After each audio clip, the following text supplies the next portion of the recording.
Russia தொடர்ந்து உக்ரைனோட board அடிச்சுக்கிட்டு இருக்கிறாங்க. நம்ம தொடர்ந்து பார்த்துக்கிட்டு இருக்கேன். இப்ப திரும்பவும் அதாவது அங்க ஒரு டேங்கர் போச்சுன்னா, இங்க ஒரு டேங்கர் போயிருது. அதாவது வெனிசுலால ஒரு டேங்கர் போச்சுன்னா, உக்ரைன்ல ஒரு டேங்கர் போயிருது.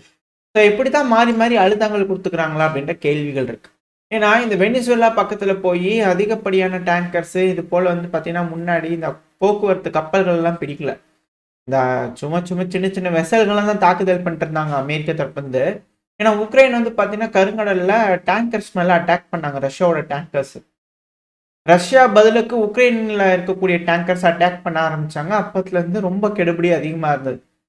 ஸோ இப்போ திரும்பி தொடர்ந்து பார்த்தீங்கன்னா, அமெரிக்கா வெனிசுவேலால அவங்களோட வேலைகள காட்டும்போது, ரஷ்யா உக்ரைன்ல அவங்க வேலைகள காட்டுறாங்களா? அப்படின்ற கேள்வி இருக்கு. ஏன்னா, ரொமனோவ்ஸ்க் போர்ட் உக்ரைன்ல பார்த்தீங்கன்னா, மால்டீஸோட ஃபிளாக் இருக்கக்கூடிய ஒரு கப்பல் இருந்திருக்கு.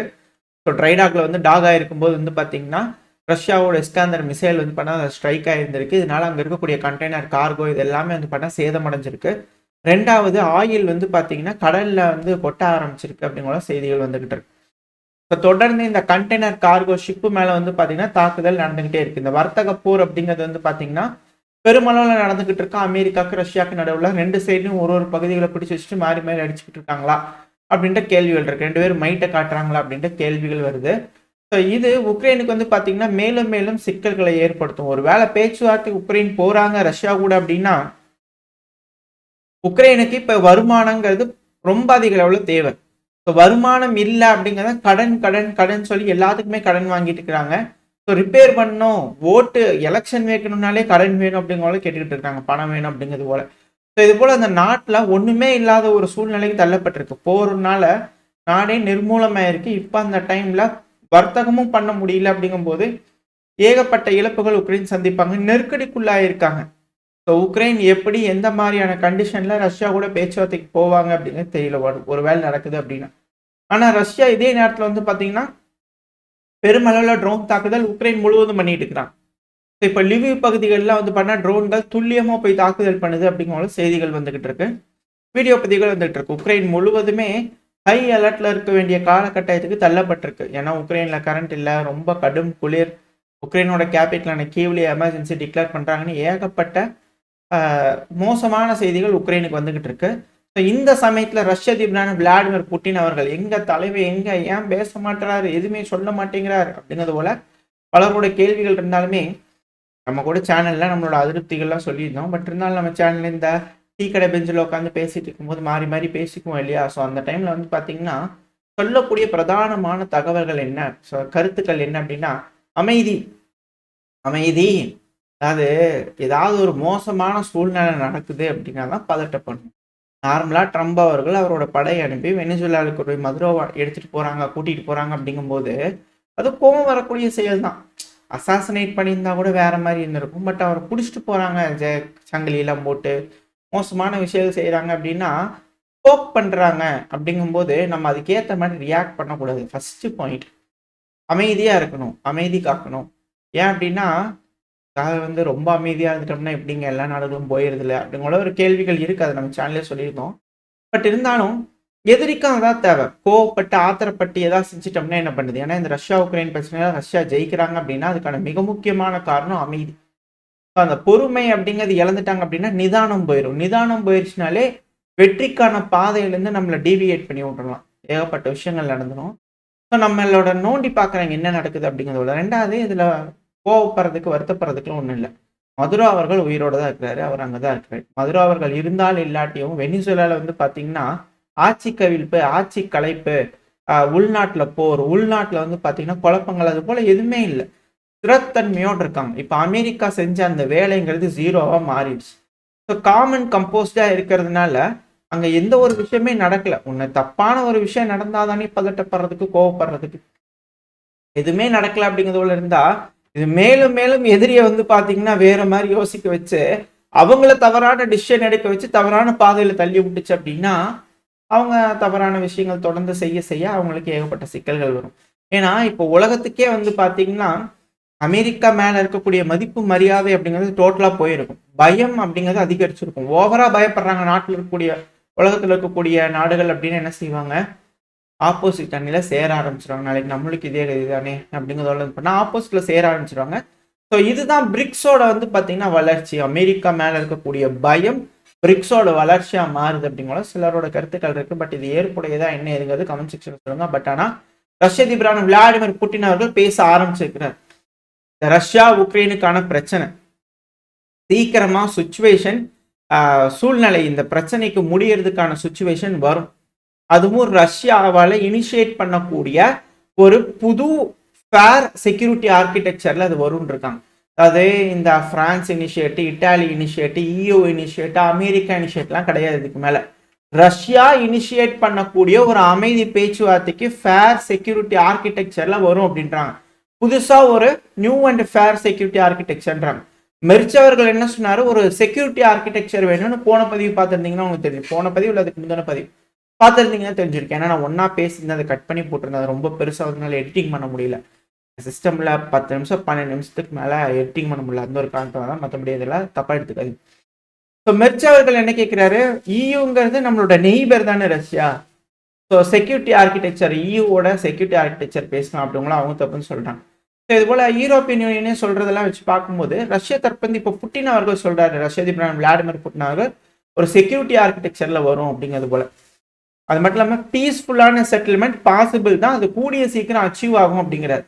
அமைதிக்கான பேச்சுவார்த்தை திரும்பவும் தொடங்க போகுதா. உக்ரைன் நெக்ஸ்ட் டைம் மாஸ்கோ அப்படிங்கிற சொன்னாங்க இல்லையா. ஸோ உக்ரைன் ரஷ்யாவுக்கு வரப்போறாங்களா அப்படின்ற கேள்விகள் வருது. சரணடைய போறாங்களா அப்படிங்கிற கேள்வி இருக்கு. ஏன்னா ஏன் ரஷ்யா உக்ரைனை மாஸ்கோக்கு வர சொல்றாங்க இல்லையா. ஸோ இதுவே வந்து பார்த்தீங்கன்னா ஒரு மிகப்பெரிய கேள்வியா இருக்கு, $1 மில்லியன் கேள்வி. ஏன் அப்படிங்கிறது போல பல கேள்விகள் இருக்கு. இதுல என்னென்ன காரணங்கள் அப்படிங்கிறது போல. இதுல பிரதானமா டீ கடையில பேசிக்கக்கூடிய விஷயங்கள், டீ கடைன்னா உங்களுக்கு தெரியும், ட்விட்டரு, டெலகிராமு, ஏகப்பட்ட சோசியல் மீடியா, டிஸ்கார்டு, இதெல்லாம் டிஸ்கார்டும் சேர்ந்து தான் எல்லாரும் இதில் பேசிக்குவாங்க இல்லையா. ஸோ டீ கடை பெஞ்சில் வந்து பார்த்தா அப்படியே டீ குடிச்சிட்டு பார்க்கும்போது வந்து பார்த்தீங்கன்னா என்ன பேசிக்கிறாங்க அப்படின்னா, உக்ரைன்ல தற்போதைய அதிபராக இருக்கிற ஜெலன்ஸ்கி அவர்கள் இல்லை அந்த குழுக்கள் இருக்காங்க. இப்போ ரஷ்யா கூட பிரச்சனைகள் இருக்காங்க, ரஷ்யா மேல எங்களுக்கு நம்பிக்கை இல்லை, ஒன்றும் இல்லை, அப்படி இல்லைன்னு சொல்லிட்டு இருக்கிறாங்க.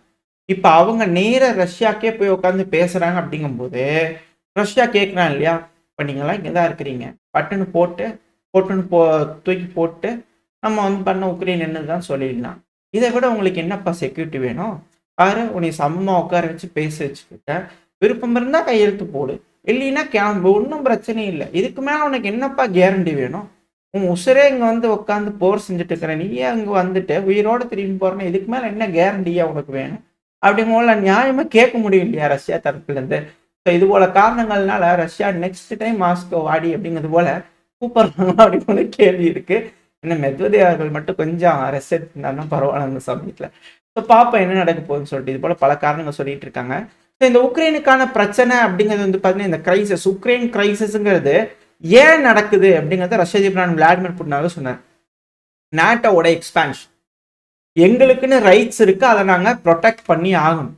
ஏன்னா நேட்டோவோட எக்ஸ்பான்ஷன் அப்படிங்கிறது பண்ண நடக்காதுன்னு மாஸ்கோவான எங்களுக்கு பப்ளிக்கா ப்ராமிஸ் பண்ணாங்க.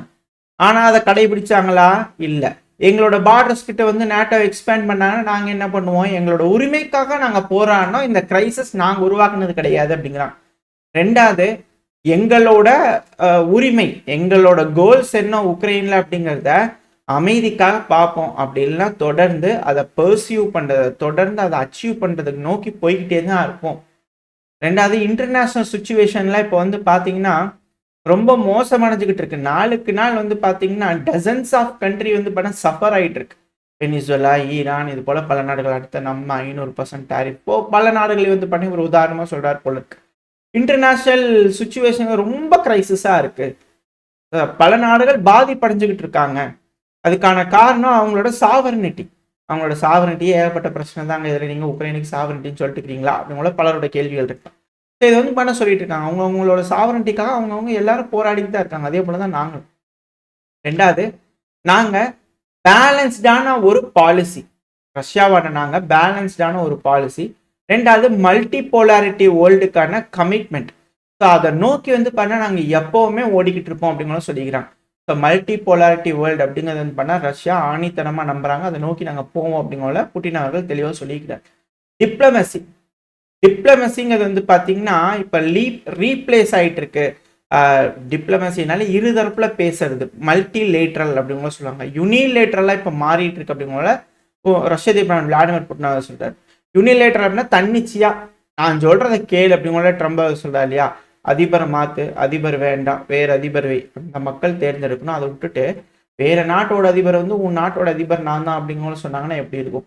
ஸோ அதான் இவர் ஹைலைட் பண்ணி காட்டுறாரு. பட் ஆனால் அதை சொல்லாமல், அந்த எக்ஸாம்பிள் சொல்லாமல் வேர்ட்ஸில் யூஸ் பண்ணி சொல்றாரு. ஸோ யூனிலேட்ரல் அப்படிங்கிறது பண்ண டேஞ்சரஸாக இருக்கு. அதே நாடுகள் வந்து பார்த்தீங்கன்னா சில நாடுகள் பல நாடுகளுக்கு எப்படி வாழணும் அப்படிங்கிறத லெக்சர் எடுக்கிறாங்க. இது வந்து ரொம்ப டேஞ்சரஸா போயிட்டு இருக்கு. ரெண்டாவது பல நாடுகள் வந்து பார்த்தீங்கன்னா இதனால பாதிப்படைய ஆரம்பிச்சிருக்கிறாங்க. சாகோஸ், அதாவது கலவரங்கள், போராட்டங்கள், இது போல பல விஷயங்கள் இருக்கு. இதனால இந்த யூஎன் இன்டர்நேஷனல், இந்த யுனைடெட் நேஷன் இதெல்லாம் இருக்கு இல்லையா, ஸோ அது எல்லாமே வந்து பார்த்தீங்கன்னா லேக் ஆகிட்டு இருக்கு. அவங்கள பாதுகாக்கிறதுக்கான முறையே வந்து பார்த்தீங்கன்னா இல்லாமல் போயிட்டு இருக்கு. ஸோ இது போல வந்து பார்த்தீங்கன்னா இன்டர்நேஷ்னல் ஸ்டெபிலிட்டி அப்படிங்கிறது வரணும். செக்யூரிட்டி அப்படிங்கிறது வந்து பார்த்தீங்கன்னா காம்ப்ரமைஸே இருக்கக்கூடாது எல்லாத்துக்குமே. அதாவது உலக நாடுகளுக்கும் பேசுறாரு, ரஷ்யா உக்ரைன் பிரச்சனைக்கு பேசுறாரு, இது போல பல விஷயங்களுக்கும் உள்ளடக்கின ஒரு ஸ்பீச்சா வந்து பண்ண அவர் தரப்பு இந்த இதில் பல விஷயம் பேசுறாரு. அதில் இம்பார்ட்டண்டான பாயிண்ட்ஸ் மட்டும் நான் உங்களுக்கு எடுத்து சொல்லிட்டு இருக்கேன். அது மட்டும் இல்லாமல் சிலர் வந்து பார்த்தீங்கன்னா செக்யூரிட்டியை வந்து பார்த்தீங்கன்னா சிலரோட எக்ஸ்பென்ஸுக்காக நம்மளோட செக்யூரிட்டியை அடமான வைக்க முடியாது இல்லையா. இப்போ இதையும் வெனிசுலாக்கு தான் சொல்லணும். அமெரிக்காவோட எக்ஸ்பென்ஸுக்காக வெனிசுலாவோட செக்யூரிட்டியை வந்து அடமான வைக்க முடியுமா அப்படிங்கிற கேள்வி தான் இது. ஸோ இது போல சூழ்நிலை தான் வந்து பார்த்தீங்கன்னா உலகத்தில் நடந்துட்டு இருக்கு. இதனால எஸ்கலேட் ஆகிட்டே இருக்கு. பல போர்கள் வந்து பார்த்தீங்கன்னா நடந்துகிட்டு இருக்கு, பிரச்சனைகள் நடந்துகிட்டு இருக்கு. ஸோ அதனால நாங்கள் என்ன சொல்றோம்னா யூஎன்னோட ரோல், சென்ட்ரல் ரோலை வந்து பார்த்தீங்கன்னா ஸ்ட்ரென்தனிங் பண்ணணும். யுனைடெட் நேஷனோட ரோலை வந்து பார்த்தீங்கன்னா அதிகப்படுத்தணும், அவங்களுக்கான பவர்ஸை கொடுக்கணும். இந்த யூஎன்கிறது வந்து பார்த்தீங்கன்னா அவங்க வேலையை செஞ்சால் மட்டும்தான் இந்த பிரச்சனைகள்லாம் முடிவுக்கு வரும். அப்படி இல்லைன்னா சிக்கல் தான். இதில் ஒரு ஃபேக்டர் இருக்கு, சஸ்டெயின்டு டெவலப்மெண்ட், ஹியூமனிட்டி அப்படிங்கிறது வந்து பண்ண ரொம்ப முக்கியம். ஸோ இன்டர்நேஷனல் கோஆப்ரேஷனோட நம்ம அதை அச்சீவ் பண்ணோம் அப்படிங்கிற அவர் தரப்பு வந்து பல விஷயங்கள் இது போல சொல்லிக்கிறார். ரஷ்யன் ஃபெடரேஷனான நாங்கள் மியூச்சுவலாகவும் பெனிஃபிஷியலாகவும் இருக்கக்கூடிய ரிலேஷன்ஸ் தான் வந்து பார்த்தீங்கன்னா வரவே இருக்கிறோம். எங்கள் பார்ட்னர்ஸ் கிட்டலாம் நாங்கள் அப்படி தான் பழகிட்டு இருக்கிறோம். ஸோ அதனால அதே போல் உலகமும் அப்படி இருக்கணும் அப்படிங்கிறது போல நினைக்கிறோம் அப்படிங்கிற அவங்க தரப்புன்னு சொல்கிறாங்க. மியூச்சுவலான பெனிஃபிட், உனக்கும் மரியாதை எனக்கும் மரியாதை அப்படிங்கிற கேட்குறாங்க. ஸோ புட்டின் அவர்கள் திரும்பி அதை வலியுறுத்தி இருக்கிறாரு. இதை ட்ரம்ப் அவர்கள் புரிஞ்சுக்குவாங்களா, அமெரிக்கா புரிஞ்சுக்குவாங்களா, இல்லை தொடர்ந்து எஸ்கலேட் ஆகிட்டே இருக்குமா அப்படின்ற கேள்விகள் இருக்கு. என்ன நடக்குமோன்னு பார்க்கலாம். ஸோ இது இந்த ரஷ்யா உக்ரைன் பிரச்சனையில் நடக்கக்கூடிய விஷயங்கள். அடுத்து அப்படியே மிடில் ஈஸ்ட்டுக்கு வந்துட்டோம் அப்படின்னா நம்மளோட எம்பசி, இந்தியாவோட எம்பசி வந்து பார்த்தீங்கன்னா இஸ்ரேலில் இருக்கக்கூடிய நபர்களுக்கு சொல்லியிருக்கிறாங்க, கொஞ்சம் அதிகமாக விஜிலண்ட்டாக இருந்துக்கோங்க, பத்திரமா இருந்துக்கோங்க, எந்த பிரச்சனைகள் வேணாலும் வெடிக்கலாம் அப்படிங்கிற நம்மளோட எம்பசியும் ஒரு அலர்ட் கொடுத்துக்கிறாங்க அங்கே இருக்கக்கூடிய சிட்டிசன்ஸ்க்கு. ஸோ ட்ரம்ப் அவர்கள் வந்து பார்த்தீங்கன்னா ஏன் இன்னும் ஈரான் அட்டாக் பண்ணல அப்படின்னா, ட்ரம்ப் அவர்களுக்கு வந்து பார்த்தீங்கன்னா சொல்லிக்கிறாங்க போல தெரியுது அமெரிக்காவில் இருக்கிறவங்க, தலைவரே நம்ம ஈரானை போய் எவ்வளவு கடுமையாக தாக்குதல் பண்ணாலும் அந்த தாக்குதல்னால ஆட்சி கையில் உடனடியாக நடக்கும் அப்படிங்கிறத போல யோசிச்சிங்கன்னா அது இல்லை, கொஞ்சம் நேரம் எடுக்கும் தான் போல தெரியுது. ஸோ அதனால் நம்ம தாக்குதல் பண்ணுறதுனால ஆட்சி கையில் அப்படிங்கிறது வந்துட போகிறதில்ல, சீக்கிரமாகவும் நடக்க போகிறதில்ல, கொஞ்சம் நாளானாலும் வரப்போகிறதில்ல, தொடர் போர்னால தான் வரப்போகுது அப்படிங்கிறது போல கொஞ்சம் அட்வைஸ் பண்ணதுனாலையும். ரெண்டாவது இன்னும் சில மீடியாக்கள்லாம் நெத்தன்யாஹு அவர்கள் காலை பிடிச்சி மன்றாடி கேட்டுக்கிறார், தலைவரே நாங்கள் இன்னும் ரெடியாக ப்ளீஸ் கொஞ்சம் ரெடி பண்ணிக்கிறோம் நாங்கள் எங்களை அப்படிங்களா அவர் மன்றாடி கேட்டுக்கிறார் போல தெரியுது. ரெண்டாவது கல்ஃப் கண்ட்ரிஸ்லாம் கேட்டாங்களாமா, கொஞ்சம் விட்டுருங்க இன்னைக்கு மட்டும் வேணும், நாங்களாம் ரெடி ஆகிக்கிறோம், மிசைல் டிஃபென்ஸ் சிஸ்டம்லாம் ரெடி பண்ணிக்கிறோம் அப்படிங்கலாம் கேட்டுருப்பாங்க போல தெரியுது. ஸோ அதனால வந்து பார்த்தீங்கன்னா ஒரு நாள் தள்ளி போட்டுக்கிறாரு, சில நாட்கள் தள்ளி போட்டுக்கிறாரு அப்படிங்கலாம் சொல்கிறாங்க. பட் இந்த செவர் இருக்குது இல்லையா, ஸ்ட்ரீட் ஜேர்னல், ஸோ அவங்க வந்து பார்த்தீங்கன்னா என்ன சொல்லிக்கிறாங்கன்னா, இது போல் வந்து அட்டாக் பண்ணுறதுனால ஈரானில் ஆட்சி கைக்கு வந்துடாது அப்படின்றதுனால வந்து பண்ணால் கொஞ்சம் யோசிச்சுட்டு இருக்கிறாரு அப்படிங்கலாம் சொல்லிக்கிறான். ஸோ என்ன ஏதுங்க தெரியல, வெயிட் பண்ணி பார்ப்போம். மிடில் ஈஸ்டில் பதட்டம் அப்படிங்கிறது அப்படியே தான் இருந்துகிட்டு இருக்கு. ஒரு வேலை பிரச்சனைகள் முடிஞ்சிச்சுன்னா பரவாயில்ல, ஏன்னா ஈரானில் இப்போ வரைக்கும் இன்டர்நெட் திரும்பி வந்திருக்கா அப்படின்னு கேட்டிங்கன்னா அது ஒரு சந்தேகம் தான். இப்போ வரைக்கும் இன்டர்நெட் கடவுளில் தான் இருக்குது. ஸோ பார்ப்போம் எந்த அளவுக்கான முடிவுகள் உலக தலைவர்கள் எடுக்க போகிறாங்க, எஸ்கலேட் ஆக போதா, அமைதியாக பேசி இந்த பிரச்சனையை முடிப்பாங்களா, எல்லா பிரச்சனைகளையும், இல்லை global conflict at our door ஸ்டெப்னு நம்ம சொல்கிற மாதிரி நடந்துருமா, என்ன நடக்க போனது வெயிட் பண்ணி பார்க்கலாம். ஓரளவுக்கான தகவல்கள் இந்த பையில பார்த்துருப்போம்னு நினைக்கிறேன். இதோட இந்த பையன் நான் முடிச்சுக்கலாம். இந்த பதிவு எப்படி உங்களுக்கு பிடிச்சிருக்கா, பிடிச்சினா லைக் பண்ணிட்டு உங்கள் ஃப்ரெண்ட்ஸ் நம்மளை ஷேர் பண்ணிக்கோங்க. அது கூட மறக்காமல் நம்ம சேனல் சப்ஸ்கிரைப் பண்ணலாம், மறக்காமல் சப்ஸ்கிரைப் பண்ணிக்கோங்க. அப்போ தான் நம்ம போடக்கூடிய வீடியோக்களை மதிச்சு யூடியூப் 4 பேருக்கு ப்ரொமோட் பண்ணும். உங்களோட அன்பாதரவே எனக்கு எப்போ இருக்குன்னு நம்பிக்கல இந்த பதிவு நான் முடிச்சுக்கலாம். இந்த பதிவு நல்லா இருக்கும்னு நம்பிக்கல. அடுத்த போய் உங்களை சந்திக்கிறேன். Very stay safe, by.